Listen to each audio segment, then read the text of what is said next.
We are in the second day of the Africa-Spain Cooperation Summit. We have listened a lot of opinions, experts from Africa, from Spain, and I think that it's good to conclude, to have some ideas to rebuild some building, some thinking about what is, which may be the relationship, or how can we increase the collaboration between Africa and Spain. With us, Aldo Olcese, President of FinCorp. Thank you for joining us. And Dafer Saidan is from Schema Business School. Thank you for joining us. Mr. Olcese, which is your main ideas, the conclusions you can tell us about this summit, the relationship between Africa and Spain, or Africa and European Union? Aujourd'hui, on a eu un débat très intéressant de la partie finance, dans lequel on a discuté pendant 1h30 sur les enjeux, les solutions aux grands défis que la finance africaine a pour se développer. Et moi, je voudrais souligner une des conclusions les plus importantes, qui est celle de comment faciliter l'entente entre la finance européenne, espagnole européenne, et la finance africaine.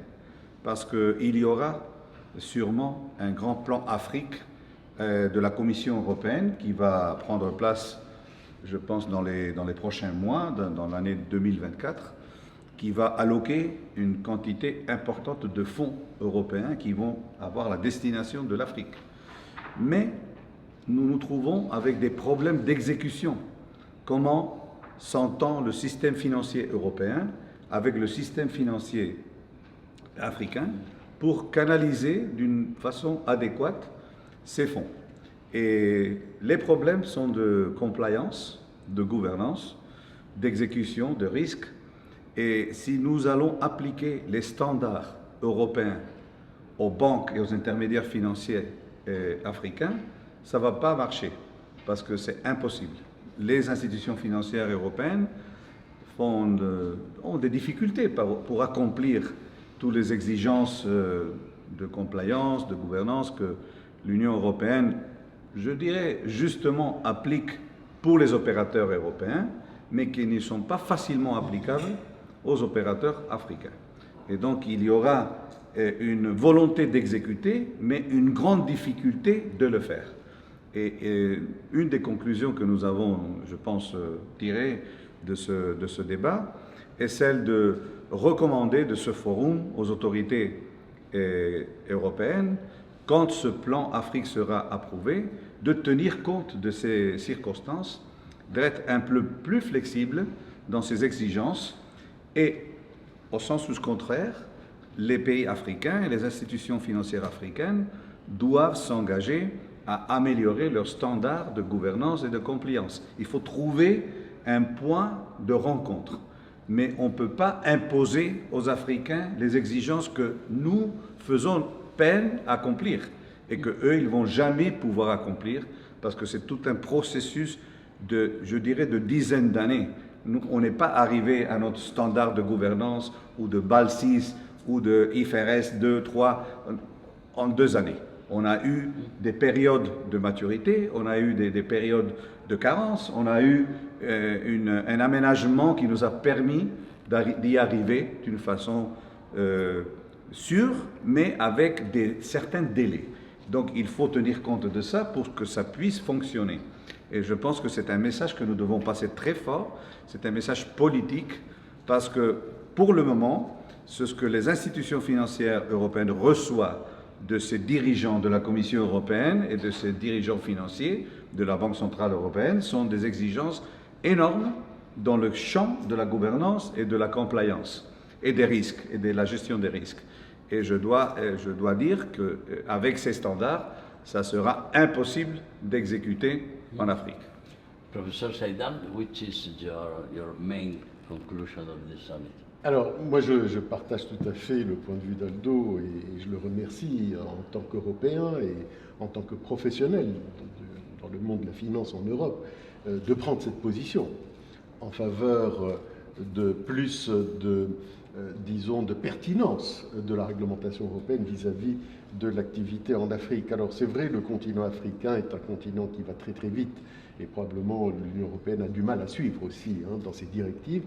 Et j'aimerais rebondir sur ce que vient de dire Aldo, et je partage tout à fait son point de vue, et c'est l'une de nos conclusions aujourd'hui lors de nos rencontres, c'est de dire au fond, si on prend l'exemple de la CRDS, la directive CRDS 6, qui va rentrer en vigueur en janvier 2025, elle va avoir, mine de rien, un impact très important sur l'afflux de capitaux des travailleurs immigrés dans leur pays d'origine. Prenons le cas du Maroc. Et donc, si la CRDS 6 vient serrer en quelque sorte, donner un coup de serrage de ces flux de revenus des travailleurs immigrés, de la diaspora marocaine, cela risque d'avoir des conséquences en retour sur les importations du Maroc, nécessairement vis-à-vis de l'Union européenne. Donc, ayons une vision un peu plus de long terme. Il ne faut pas que nous soyons simplement recroquevillés sur nos normes européennes. Par ailleurs, moi je suis un peu inquiet au-delà des aspects financiers, des aspects extra-financiers, et je finirai là-dessus. Vous savez qu'aujourd'hui, l'Union européenne est en train de mettre en place des directives sur ce qu'on appelle la finance verte, la finance durable. Et l'Afrique, évidemment, va être impactée par ces directives. Par exemple, la manière de produire le cacao, la déforestation qui, effectivement, est consécutive à ce type de process de production de cacao, va impacter aussi les producteurs camerounais, les Ivoiriens, etc., dans leur façon de faire. Ça veut dire qu'il va y avoir, en quelque sorte, une production qui sera interdite d'aller en Europe parce qu'elle ne correspond pas aux directives et aux normes de la finance verte imposées par l'Union européenne. Donc, ce que l'on dit, et moi je rejoins Aldo, il faut du temps, il faut laisser un peu plus de temps, il faut sans doute réfléchir avec les Africains aussi sur la manière d'implémenter ces nouvelles lois, ces nouvelles réglementations. Et je finirai par un exemple. J'ai toujours en mémoire l'exemple de cet exportateur industriel tunisien qui nous rapportait lors d'une réunion que son stock de produits qu'il doit livrer en Europe est bloqué sur le port de Rades et que ces conteneurs ne pouvaient pas aller en Europe. Pourquoi? Parce qu'elles ne respectaient pas, ou en tout cas, elles ne sont pas dans les nouvelles normes européennes, qui sont des normes écologiques qui surprennent l'Afrique et qui ne sont pas tout à fait dans nos façons de produire encore. Alors, essayons de mettre en place un agenda. C'est ce que nous avons essayé de réfléchir lors de cette rencontre avec One Africa. Et je pense que c'est dans l'intérêt de tous, car nous sommes tous sur la même planète. Former Prime Minister of Benin said that Africa is the solution for Europe. Do you agree? Europe must adapt its with the condition of Africa. Is Africa now give a lot of opportunities for Europe? Sincèrement, moi je le crois, parce que l'Afrique est le continent avec les plus hautes ressources naturelles qui intéressent l'Europe. Et donc c'est essentiel pour nous, soit dans le domaine des minéraux, des métals, de l'alimentation. Donc c'est un enjeu où nos intérêts comme Européens sont très clairs. Le problème, c'est que si nous voulons imposer les normes de comment faire du commerce avec nous, et seulement avec nos normes, ça va être impossible et ça va laisser le champ libre, comme d'ailleurs ça se passe aux Chinois, qui sont présents dans tout le continent parce qu'ils sont moins exigeants de ce côté-là. Et nous disons, il faut être exigeant, mais on ne peut pas demander exactement le même niveau d'exigence que nous avons pour nous dans notre marché intérieur, pour les Africains, parce que sinon on ne pourrait pas faire du commerce avec eux pendant les prochaines années. Et on a besoin de leurs ressources naturelles, et c'est pour ça que nous demandons une flexibilisation des positions, des deux côtés.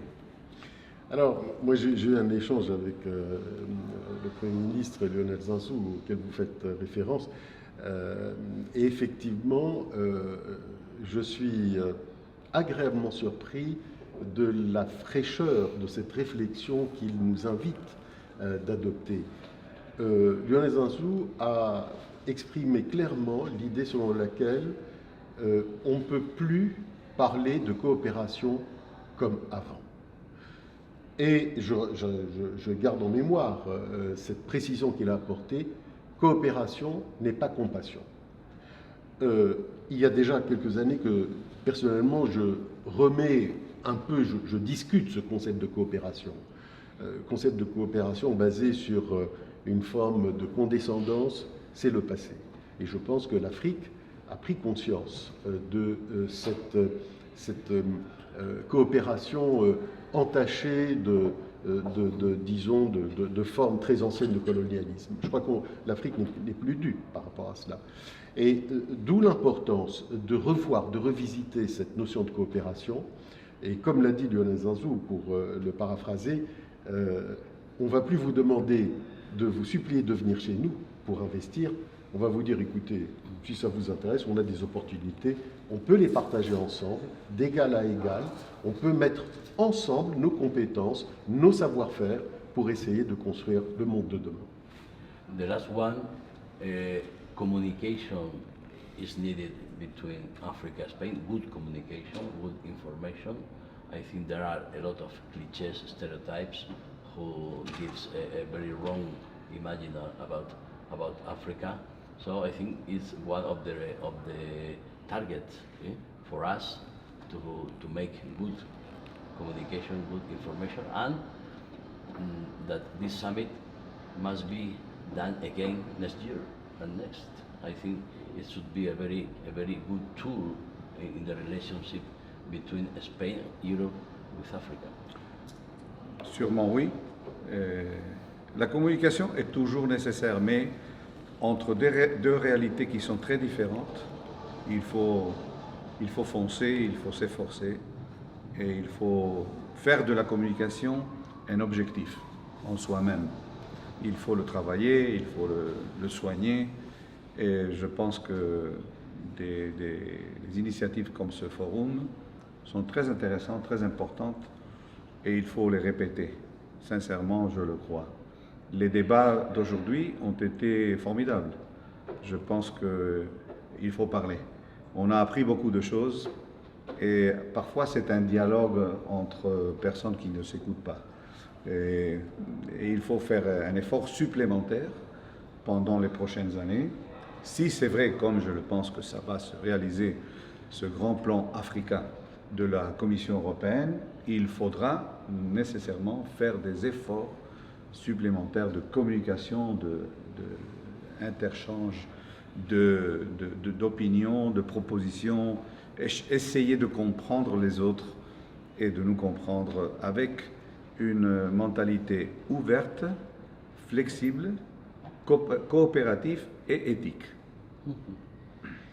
Oui, la communication est fondamentale et je vous remercie, Javier, de jouer ce rôle de facilitateur, de compréhension, de dialogue très important. Et je remercie aussi Aldo parce que, je veux dire, il est professionnel, moi je suis professeur, mais on a réussi à établir un bridge entre nos deux mindsets et deux mondes, et on a réussi à comprendre pour essayer de faire avancer certaines idées très modestement. La société civile que nous représentons est très très importante et je pense que l'Union européenne, nos décideurs, nos administrations diverses et variées doivent tenir compte du son que nous émettons, des idées que nous formulons et de la modeste contribution à laquelle nous essayons d'apporter grâce aussi aux médias qui jouent un rôle transparent et nous l'espérons de plus en plus important.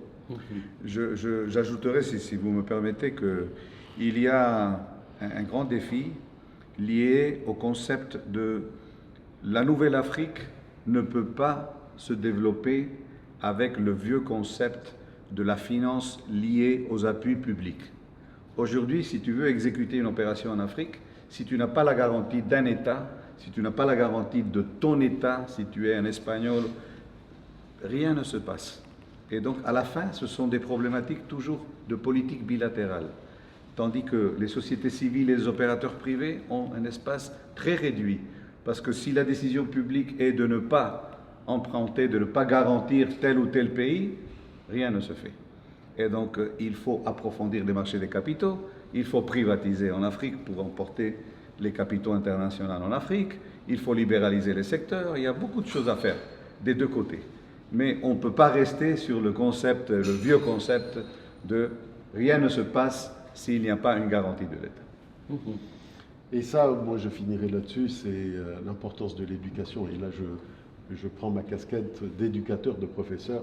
Je crois qu'il y a un grand chantier, un grand boulevard qui s'ouvre devant nous d'éducation de nos populations, de nos futurs dirigeants, de nos futurs cadres. L'éducation dans une vision de coopération plus juste, plus égalitaire, moins condescendante et aussi, et ça c'est lié bien entendu, basée sur une vision de durabilité, de développement humain et de développement durable. Je crois que c'est très très important que nous puissions, des deux côtés, nous frayer un chemin dans cette forme d'éducation qui sera très utile pour une meilleure compréhension et une plus grande sagesse. Monsieur Saïdan, Monsieur Orsès, merci beaucoup. Merci à vous. Merci. Thank you very much.